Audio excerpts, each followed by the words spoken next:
Right. Hello, good morning and good afternoon. Welcome to another episode of Before Coffee. We are ready to tell you what's going on in the world, or at least attempt to tell you what's going on. So let's go ahead and get started with that. Today on Before Coffee, Spain elections hung parliament after conservatives failed to secure expected majority.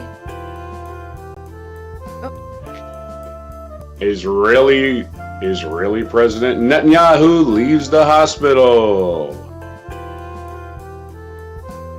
Greece wildfires are still going, and they break out on Corfu and Evia on 19,000 flee Rhodes blazes. We look at 100 days of fighting in Sudan. 2 drones downed over Moscow, says Russian Defense Ministry.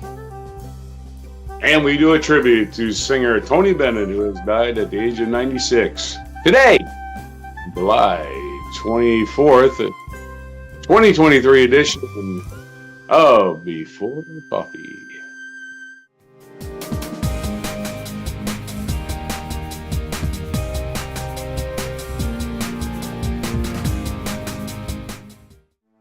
All right.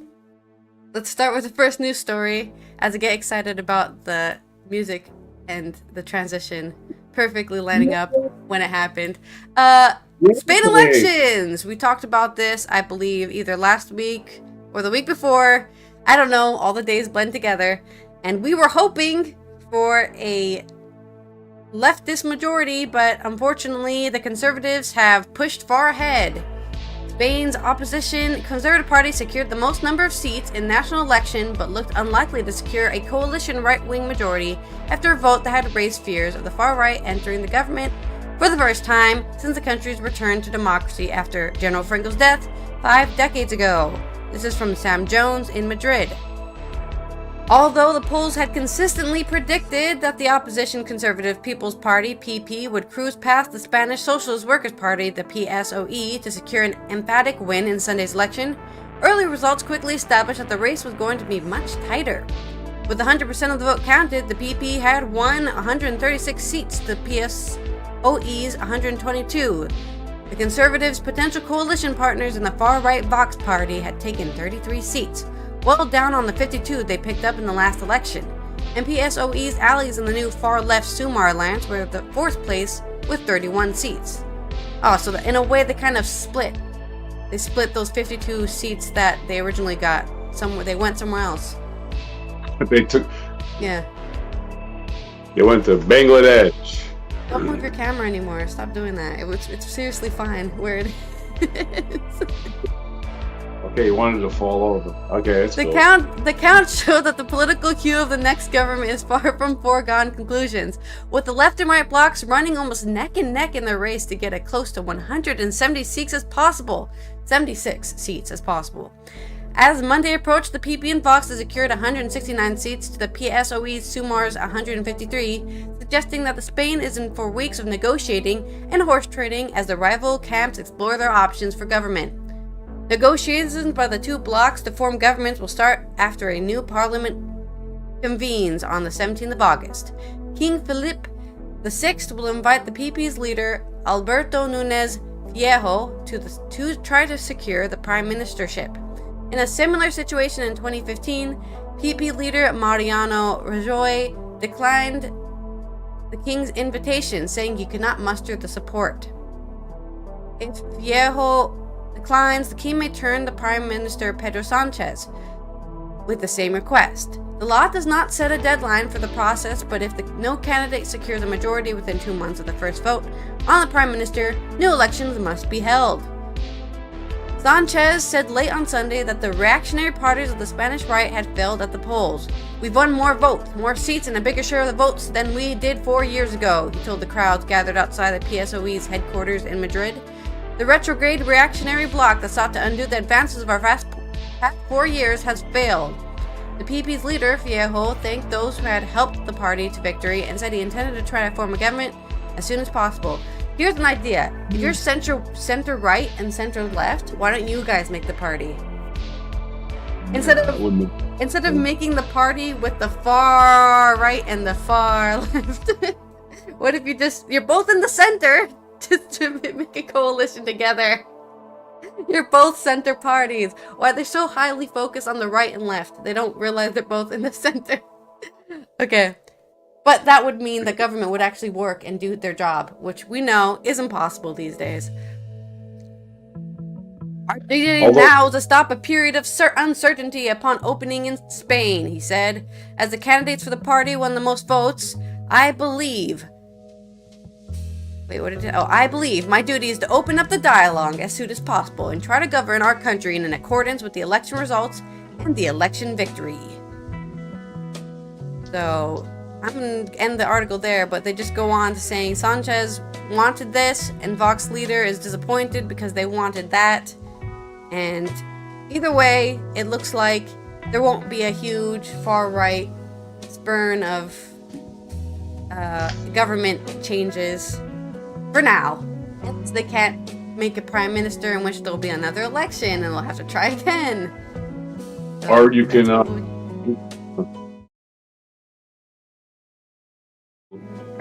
you can be a politician on the fringes, which happens a lot. The people on the fringes get power. Yeah. It's stupid. We give them any power for? Because we need their votes. There we go.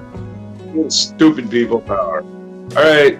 That's really bad. Did you say political hue or political who? Or and one of them sentences sound like political hue? Political hue? Was that like a... Yeah, like how people said, Republicans are red, Democrats are blue, so they're in a hue. I thought it was a guy named Hugh. Very political. I was going to say, yeah, that guy. Political Hugh. Never mind. It's really hard to come up with jokes. All right, anyway. In news that doesn't involve politics, it does really involve politics because it's Netanyahu, the most political people in the world. When things don't get to go his way, he tries to change the law. Here's what you do: when you're arrested in your power, people are like, well, we might charge you with something. You get them to change the laws for you, and that's this guy's cheating death today. This is a story from AP, Tia Goldenberg, and Isaac Scharf. Israeli Prime Minister Benjamin Netanyahu was released from the hospital one day after emergency heart procedure. Oh, he has a heart. And now faces an emergency national crisis ahead of... That's the kind of comedy you're missing on these late night shows, man. It's all reruns then. So reporters have confirmed it. Israel Prime Minister Benjamin Netanyahu has a heart. Demonstrators, see, there you go. That's a line, man. That would get some laughs, I think. The demonstrators, many of whom feel the very foundation of their country, are being eroded by the government's plans, stepped up by the opposition, blocking a road leading up to Parliament. Businesses shuttered and their doors protests at the vote. Driven by governing coalition made up of ultra-nationalists and there you go with your governing coalitions, right? Yeah. Of ultra-nationalists and ultra-religious parties, the judicial overhaul has divided Israel, testing the delicate social ties that bind the country, rattling the country's cohesion of powerful military, and repeatedly drawing concern from even its closest ally, the United States. Efforts to find a last-ditch compromise are underway, with President Isaac Herzog shuttling between the sides, including a meeting at the hospital where Netanyahu was treated, to find an agreement over the way forward. But it was unclear whether those would result in compromise ahead of the final vote expected on afternoon. Protesters banging on drums and blowing horns blocked the road leading up to the Knesset, and the police used water cannons to push them back. The protest movement said one of the leaders was arrested. The state of Israel stands before destruction and ruin that is being brought upon it by a gang of extremists and kooks. We must go up to Jerusalem today. One branch of the protest movement called out to demonstrators on social media. That was a quote. Israel media reported that a consortium business announced late Sunday that some of the members wouldn't be open on Monday and protested the government's plans, leading to a big mall chains and some gas stations sealing their doors. That's the thing that'll kill them, a gasoline strike. Nobody can go anywhere. The dramatic events were being watched closely in Washington, from where the Biden administration has frequently spoken out against Netanyahu's government and its overall plan. In his statement to the news site Axios late Sunday, Biden warned against pushing ahead with legal changes that were sparking so much division. Given the range of threats and challenges confronting Israel right now, it doesn't make sense for Israel leaders to rush. This focus should be on pulling people together and finding consensus, he told the site. Biden has also been critical of the government's steps to deepen Israel's occupation of the West Bank. The massive sustained democracy protests have shunned mention of Israel's 56-year occupation of lands in Palestine for their hopes of independent state, fearing this issue might alienate supporters. But critics portray this rule over another people as a major stain on Israel's claim to be a liberal democracy and accuse the protesters of harboring a significant blind spot in their struggle. Wow. Netanyahu's sudden hospitalization for the implant of a pacemaker added another dizzying twist to an already dramatic series of events that have bitterly divided his country and are certain to shape Israel's future. Netanyahu's doctor said Sunday the procedure has gone smoothly. In a short video statement from the hospital, Netanyahu said he felt fine and thanked his doctor for treatment and public for wishing him well. Wearing a white dress shirt and a dark blazer, Netanyahu says pursuing a compromise with the opponents while also preparing for a vote on Monday that would enshrine the key piece of legislation into law. I want to know that tomorrow morning I'm going to my colleagues at the Knesset, he said. So let's see more about protests. Further backing up the pressure on Israel leader, thousands of military reservists have been declaring their refusal to serve under a government taking steps as they see as setting the country on a path towards dictatorship. Those moves have prompted fears that the military's preparedness could be compromised. These are dangerous cracks in the military, Lieutenant General Herzi Havli said in a letter to soldiers Sunday, meant to address the tensions. If we are not strong and cohesive military, if the best do not serve in the IDF, we will no longer be able to exist as a country. So yes, Israel at a crossroads as Netanyahu's health fails and he goes to that big Knesset in the sky pretty soon. Well, not yet. He's just getting a pacemaker. He's pacemaking his way to that big Knesset in the sky as our dictators age. And he is a dictator because he does not want to give up power. Your story. Okay. In wildfire news, we've got boats ready to pick up evacuees on Corfu as the heat wave continues, and firefighters tackle blazes on Rhodes that sparked Greece's largest wildfire evacuation. This is from Guardian staff and agencies. Firefighters in Greece were struggling to contain 82 wildfires burning across the country, 64 of which started on Sunday, the hottest day of the summer so far. As well as huge blazes on the islands of Rhodes, which forced 19,000 to flee. Wildfires also broke out on the islands of Evia and Corfu. On Evia, authorities told residents of the 4 southern villages to evacuate to the town of Keristos, west of where the fire was advancing. Central Greece Vice Governor Georgios Kalaiditis, who was near one of the villages, told state agency ANA-MPA that the situation was difficult. The fire may be 2 kilometers away, but the wind is strong, the growth is low, the smoke thick, and the air is hard to breathe, he said.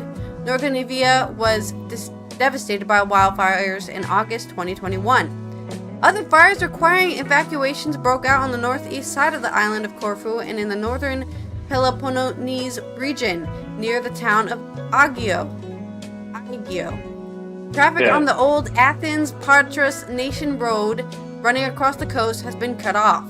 Just before midnight on Sunday, authorities called for more evacuations from Corfu and the northern Peloponnese In the case of Corfu, they said that the fire was moving southeast on a broad front, and added the private vessels were on standby to pick up evacuees. The fire that broke out west of the important archaeological site of Epidaurus, including a famous ancient theater, had been partly contained, the fire service added. The Ministry of Climate Change and Civil Protection said that emergency on Rhodes had triggered the largest evacuation from a wildfire in the country. Local police said 16,000 people were evacuated by land and 3,000 by sea from 12 villages and several hotels. 6 people were briefly treated at a hospital for respiratory problems. A person who fell and broke a leg during a hotel evacuation and a pregnant woman remained hospitalized, the latter in good condition, authorities said. A number of tourists were waiting to fly back home from Rhodes International Airport. Package holiday companies TUI and Jet2 canceled flights to Rhodes. Greece Ministry of Infrastructure and Transport later announced that 14 TUI and Jet2 flights carrying 2,700 passengers would depart from Rhodes Airport by 3 a.m. local time on Monday. Get the hell out of here. Not even 3 a.m. flight. Damn. The actual original Rhodes Island, huh? Yeah. On Saturday and early Sunday, 70,000 passengers traveled through the airport, with some being arrivals, the ministry said. The announcement did not break down the figures by arrivals and departures. British tourist Kevin Evans was evacuated twice on Saturday with his wife and 3 young children, first from Gyotari and Gennady. Then again, as the fire approached the island's capital on the northeast, he told Britain's PA news agency. There are lots of people in Gennady sent from the hotels, many in just swimsuits, having been told to leave everything in the hotel, he told PA. As night fell, we could see that fire on top of the hills in Gyotari. They said all the hotels were on fire. Rhodes travel agency Stelios Kotiades confirmed to the Associated Press that the evacuation was hasty. There was panic. The authorities were overwhelmed, he said. But he said the other travel agencies sent buses to the island's southeast to pick up evacuated tourists. They had to go the long way around, since the road running down Rhodes' eastern side was blocked in places. There were 80 to 90 people cramming into 50-seater buses, he said. He added that 90% of the evacuated tourists are from European countries. The British ambassador to Greece, Matthew Lodge, said the UK government was sending a rapid development team to support British nationals on Rhodes. The Greek Ministry of Foreign Affairs said that the personnel had set up a help desk at Rhodes International Airport for visitors who had lost their travel documents. Leave everything behind, including your passport. The Greek Ministry of Foreign Affairs said the personnel had set up help at the desk. Oh, I already read that one. The European Union had sent substantial reinforcements to help Greek authorities battle the fires. Over 450 firefighters and 7 airplanes from the EU have been operating in Greece as fires sprout across the country. The EU Commissioner for Humanitarian Aid and Crisis Management, Janis Lenarčič, said on Sunday afternoon. European Commission President Ursula von der Leyen said on Sunday evening, "I called the Greek Prime Minister to express our full support for Greece, which is confronted with devastating forest fires and a heavy heat wave due to the climate change. Greece is handling the difficult situation with professionalism, putting emphasis on safety, evacuating thousands of tourists, and can always count on European solidarity." The weather remained hot in the Mediterranean country on Sunday. A total of 180 locations experienced temperatures of 40 degrees or 104 Fahrenheit and above. The highest reading, 46.4 C or 115.5 Fahrenheit, was reached at the seaside town of Githea in southern Greece. A relative respite from the heat on Monday, with the highs of 38 Celsius or 100 Fahrenheit forecast, will be followed by yet more temperatures starting on Tuesday. However, it should be significantly cooler on Thursday, with temperatures in the low to mid-30s. The country's meteorological service on Sunday evening reported. So, if you want to still go to Greece, it's cooling off, I guess. I don't know why, but I mean, there was another article here that was saying that EasyJet is not canceling any of their flights to Greece. So if you still want to go, EasyJet will take you there.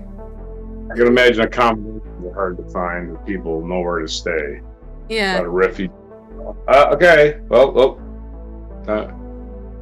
that's it. That's it. What do we do with the Johnny Carson joke? This is the Johnny Carson. You don't remember Johnny Carson, but he had these mannerisms like, "It was so hot in Greece today," he would say. And then Ed McMahon would say, how hot was it? Actually, the audience would say, how hot was it? Then he'd have his writers come up with a really bad joke, and they'd boo him. And it was so hot today in Greece that the grease melted. Anyway, something stupid like that, right? Grease melted. Grease melted. Hey, that's why there's professional writers. Anyway. But the jokes weren't much better than that, actually. They weren't. They were just usually just set up to make him stand there and go, get booed, Well, that was a bad joke? What? Huh? That was part of the nightly thing. But, all right. In war news, this is from Al Jazeera, Virginia Ayatramarchi.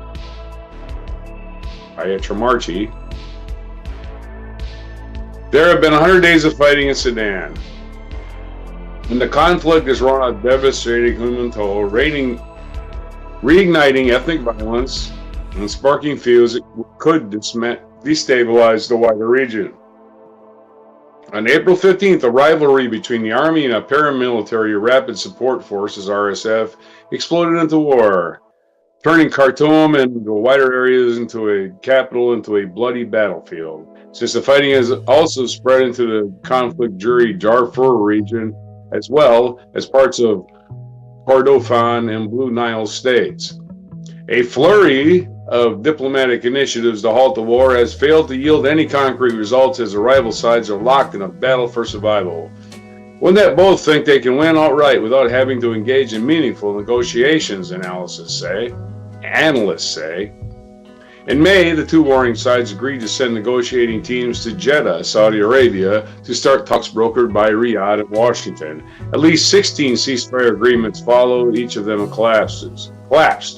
Negotiations were suspended months later when the army withdrew its participation, accusing the RSF of lack of commitment. Reports suggest that talks may resume as an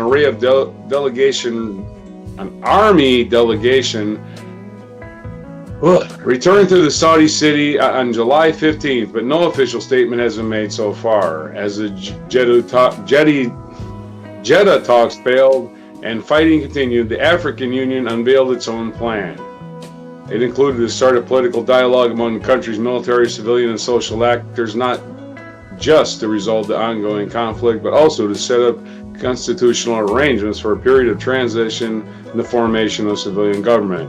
Unlike the Jeddah talks, the AU summit was attended by members of civilian coalition that shared power with the military before General Abdel Fattah al-Burhan and General Mohammed Hamdan Delgado, also known as Hermedti, orchestrated a coup in 2021, ending the country's fragile transition towards democracy. But besides convening 3 times, the last meeting was on June 1st, and issuing broad statements, the summit has not delivered any meaningful results yet. Then came the Intergovernmental Authority on Development, the IGAD, negotiating attempt. The regional body, composed of 8 countries around the Horn of Africa, set up a quartet committee, including Kenya, Ethiopia, Djibouti, and South Sudan, to address the Sudanese crisis. But an IGA meeting held on July 10th was boycotted by the Army's delegation, which accused the corridor's lead sponsors of Kenya of lacking impartiality. Instead, the Sudanese Army welcomed a summit held by Egyptian capital Cairo on July 13th, chaired by President Abdel Fattah el-Sisi, both with whom Sudan's top general Al-Burhan enjoys a long-lasting ties. The meeting was attended by leaders of Sudan's 7 neighboring countries, along with the Secretary General of the Arab League and the African Union Commission, the AUC, which is, I gotta keep getting these acronyms on my phone. The Egyptian president outlined the initiative to establish lasting ceasefire set up by humanitarian corridors for maritime assistance, and built a dialogue framework that would include all Sudanese political parties. Participants in the roundtable agreed to form a ministerial mechanism composed of foreign ministers of the 7 states, resolved the ongoing conflict. The plan was praised by the military and the RSF. So there we are. We're got maybe a peace brokered by several different countries, but they can't even agree which country is going to broker the peace.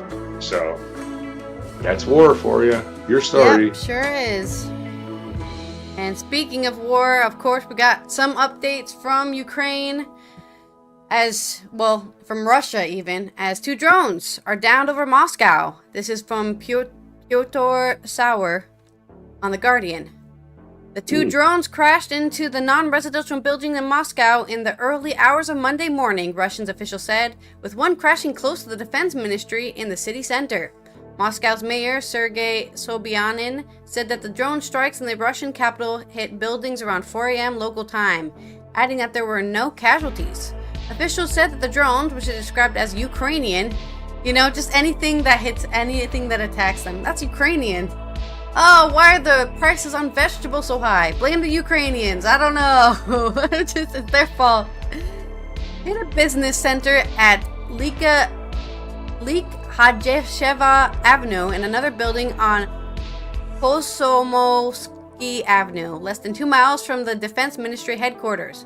A Kyiv regime attempt to carry out a terrorist attack using 2 drones on objects on the territory of the city of Moscow was stopped, Russian Defense Ministry said.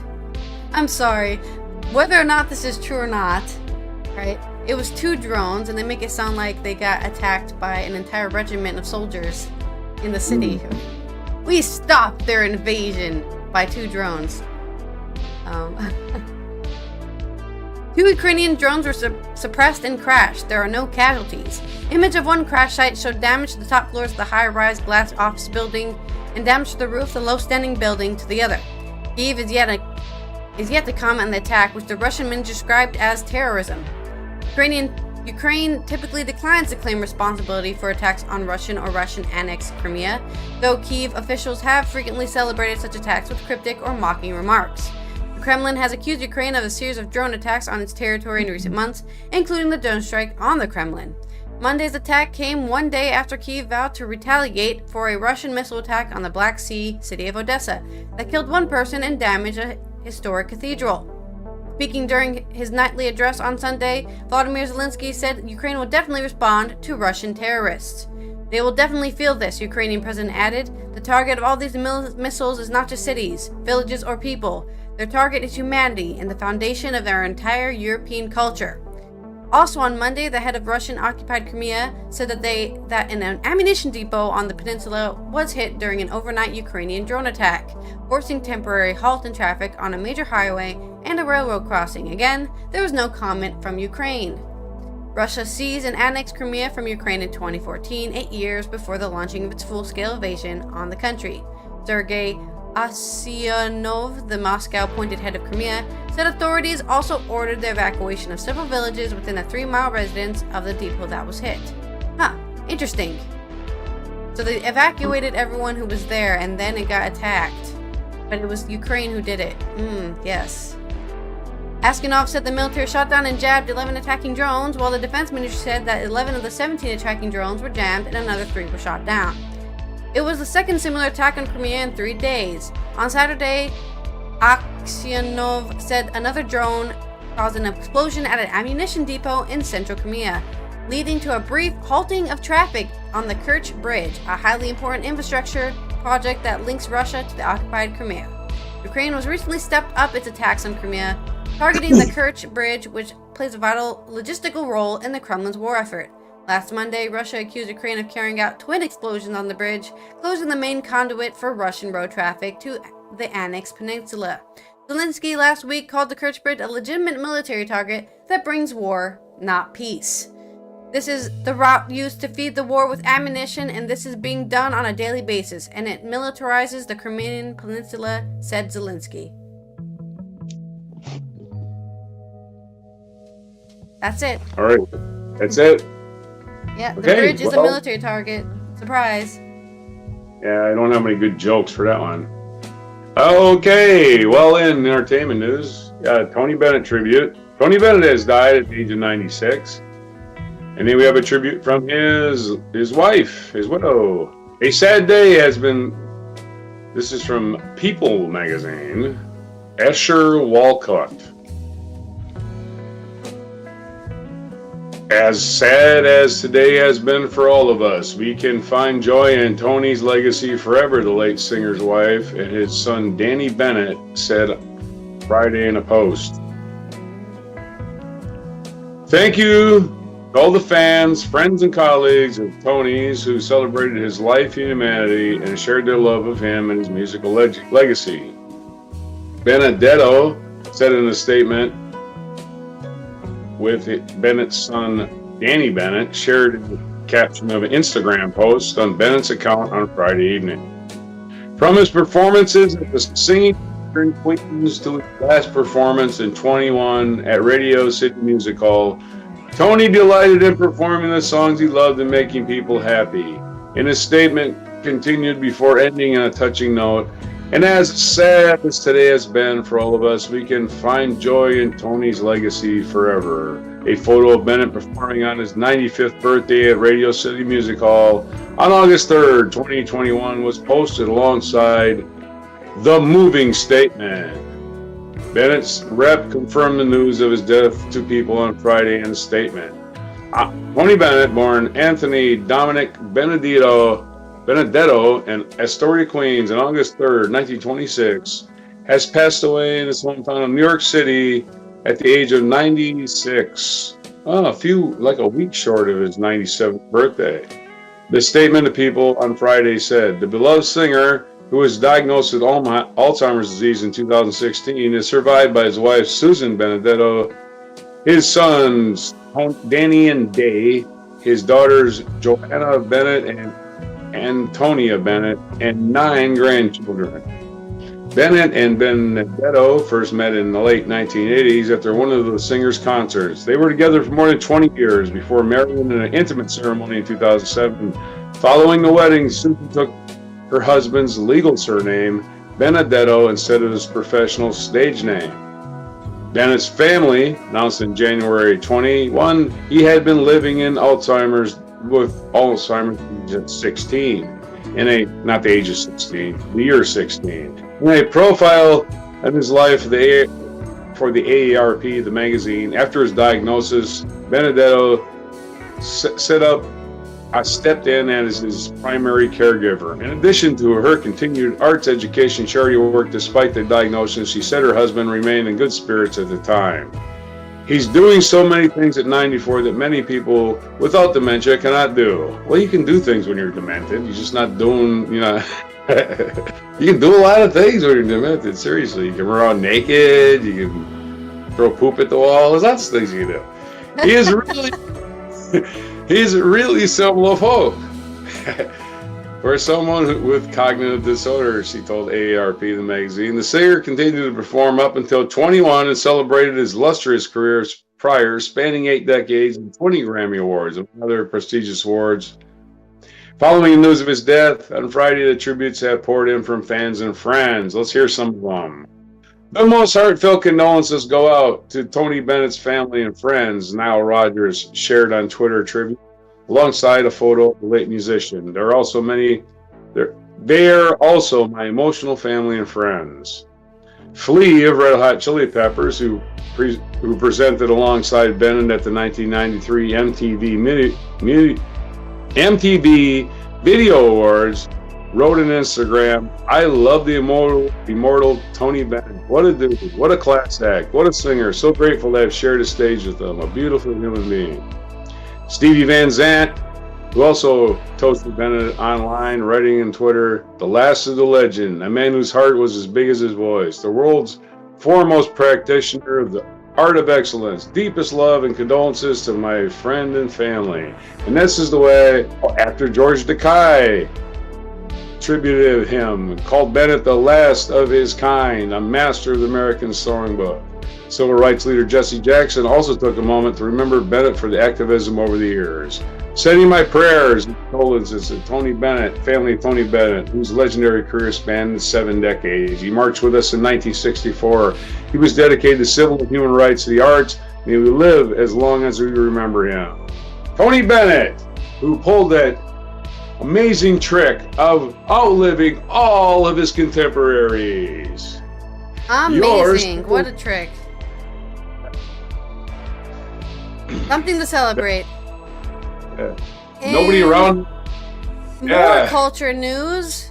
Let's talk about that Odessa that got missile struck by Russia that we just mentioned in the earlier article about Russia's drone attacks. Last night, Russia's missile attack on the Ukrainian port city of Odessa hit the famous Transfiguration Cathedral. The cathedral is badly damaged.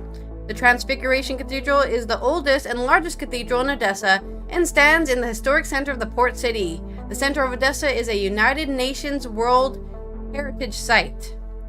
The destruction is huge. Half of the roof is gone, Archdeacon Andriy Palchuk told AP News Agency, but with God's help, we will rebuild it. Actually, with people's help. God will not help you.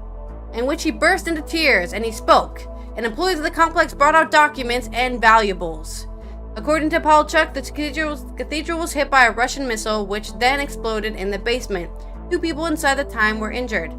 The Russians deny responsibility. Most likely, the cathedral was hit by a Ukrainian anti-aircraft missile, the Russian Defense Ministry said. See, even their own attacks is Ukraine's fault.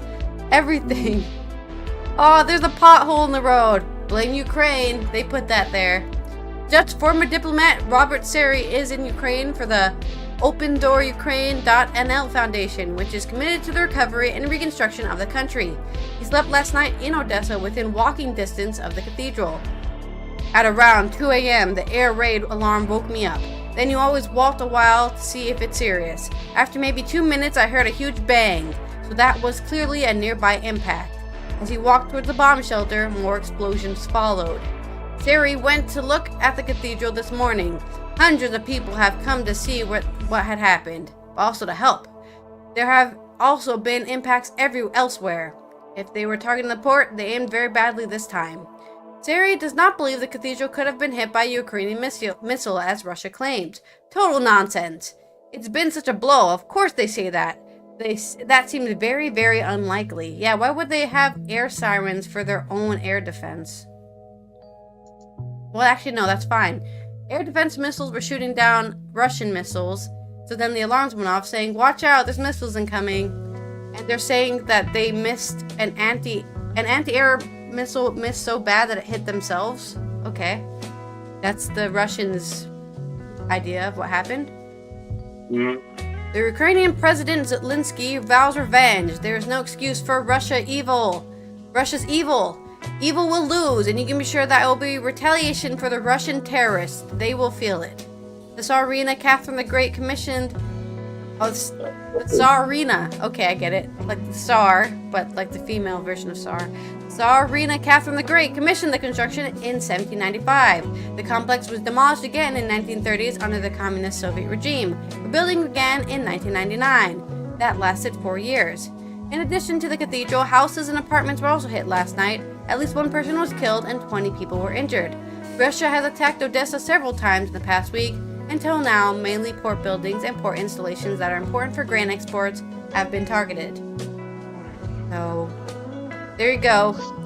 For some reason, they're just going closer and closer inland with their bombing and attacking churches.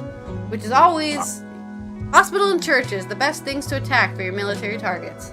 Okay, on to your This Day in History. What would the military do without their vital supply of prayers? I don't know. Okay, This Day in History. In 1567, Mary Queen of Scots was formally deposed after her rebellious Scottish nobles deserted her army in Carberry Hill and forced her to abdicate in favor of her 1-year-old son, James. So she was deposed as Queen of Scotland and then later imprisoned by her cousin, Queen Elizabeth. In 1783, Catherine II, Russia, of Katarina Kahetia, concluded the Treaty of Georgia. Boy, that was hard to say. In 1847, Brigham Young and his fellow Mormons arrived in Salt Lake City. And they said, hey, there's a big Salt Lake. What should we call this city? In 1897, Amelia Earhart one of the world's most celebrated aviators and the first woman to fly alone across the Atlantic, was born in Atchison, Kansas. In 1911, led by the local resident Hiram Bingham, reached Mount Machu Picchu in the remote part of the Peruvian Andes. So, led by a local resident, well, we're not going to give his name, but the guy named Hiram Bingham, who apparently the white guy reached it, but the local resident, we don't get to know his name. Yeah, the guy who's been like, oh yeah, we used to play in the ruins for my entire childhood. You didn't discover shit. We've known it was here. No, it just says he reached it. It doesn't say he discovered it. They're very okay. Good. I knew about it already. We're just like, doesn't matter. 1915, one of the worst maritime. He just didn't speak the local language. Is all it was. 1915, one of the worst maritime disasters in American history. The passenger liner SS Eastland capsized in Chicago River, 1950. Guess how many people died on this thing? 840. Holy shnikes. That's and one like a ferry, right? Yeah, it's basically a ferry anyway. In 1923, 100 years ago today, the Treaty of Lausanne, the final treaty concluding World War I, was signed in Lausanne, Switzerland. In 1944, Soviet forces liberated Majdanek concentration camp, an extermination camp on the outskirts of the city of Lublin, Poland.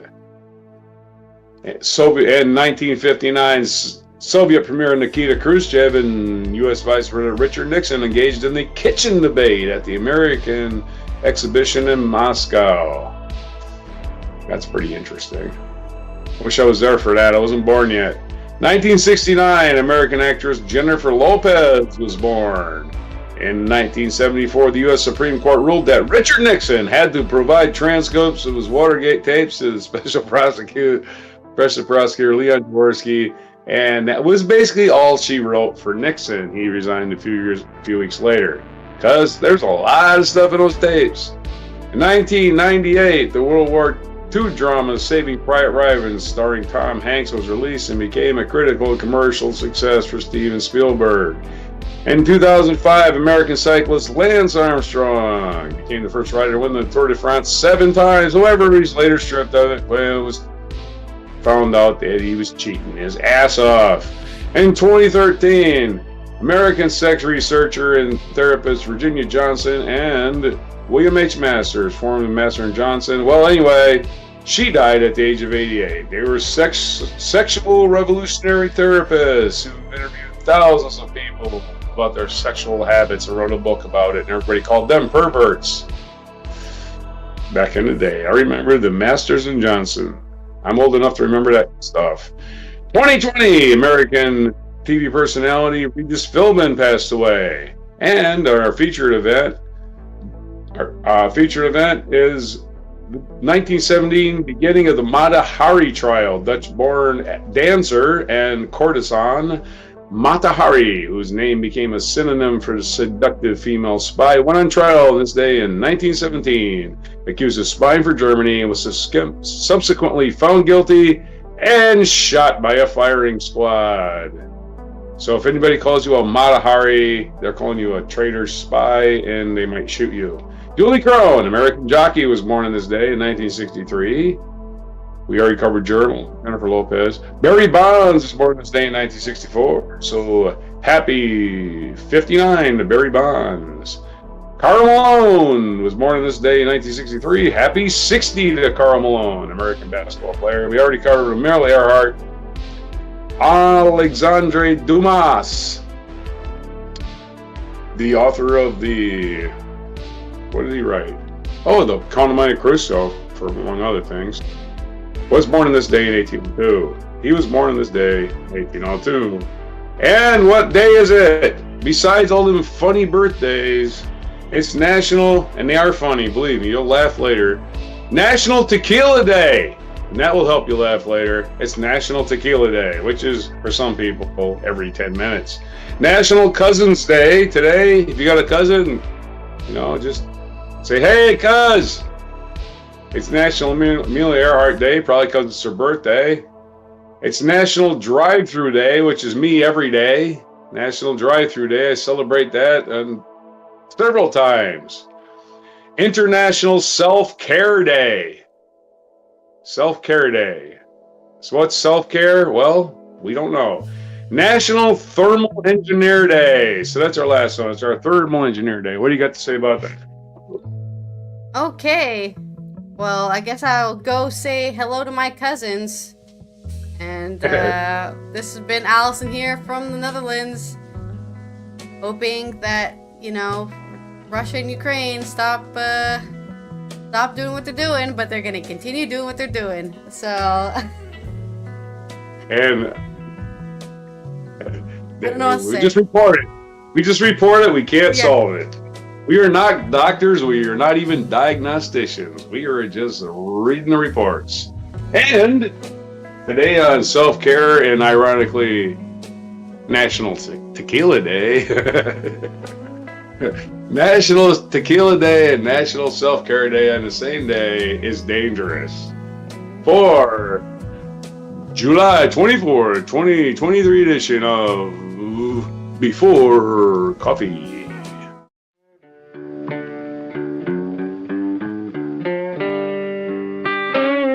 Be sure to hit the like, subscribe, and notify buttons, and follow our other channels, Toxic Alley, History of Gravy, and Scratchy Old Records.